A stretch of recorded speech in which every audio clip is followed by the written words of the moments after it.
এইরকম বিশৃঙ্খলা পরিস্থিতি তৈরি হইলে সরকার কিন্তু কঠিন হাতে আগাইতে হবে, সরকারের সামনে আর কোনো পথ থাকবে না।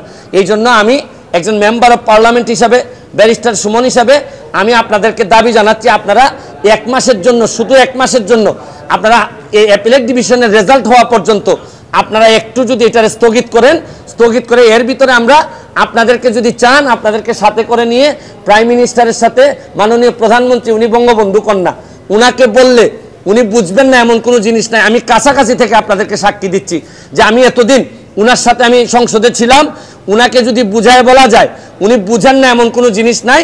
তবে আমার কাছে মনে হয় যে প্রক্রিয়ায় আপনারা আদায় করতে চাচ্ছেন এই প্রক্রিয়াটা আপনাদের সঠিক না।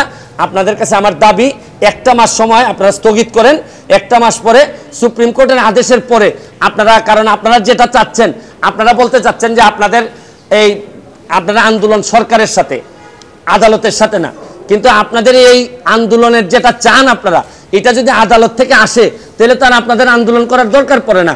আপনারা মানলাম যে আপনারা আদালতকে চাচ্ছেন না, কিন্তু আদালতের মাধ্যমে আসতে পারে, প্রয়োজনে আদালতে আইনজীবী হিসেবেও আমি থাকবো, থেকে যৌক্তিক সমাধানের চেষ্টা আমি করব, এইটুকু আমি আপনাদেরকে বলেছি।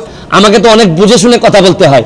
আদালতের সাব জুডিস ম্যাটারে আমি ফেসবুকে 3-4জন বললো যে মানবতাবাদী ব্যারিস্টার সুমন এখন কোথায়, এই কথা বললে আমি লাফাইয়া পড়বো, এইরকম ব্যারিস্টার তো আর আমি না। যে আমি তো অবশ্যই আমার সুবিধা মতো বলছি, কিন্তু আমার সুবিধা কোনটা?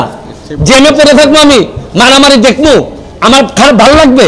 আমি কি অমানুষ তো না? আচ্ছা, মানুষ না হয় দামি না, আমি অমানুষ তো না। বাচ্চারা মারামারি করবে, আমার ছাত্রলীগ যে দল আমি করছি, আমার ছাত্রলীগ বদনামে পড়বে, আমি বসে থাকবো? আমার সুবিধা তো এইটাই। মানে শুনেন, যারা আমার সুবিধার কথা বলে তারা আমার সুবিধা ছাড়া মাথায় কিছু আসে না।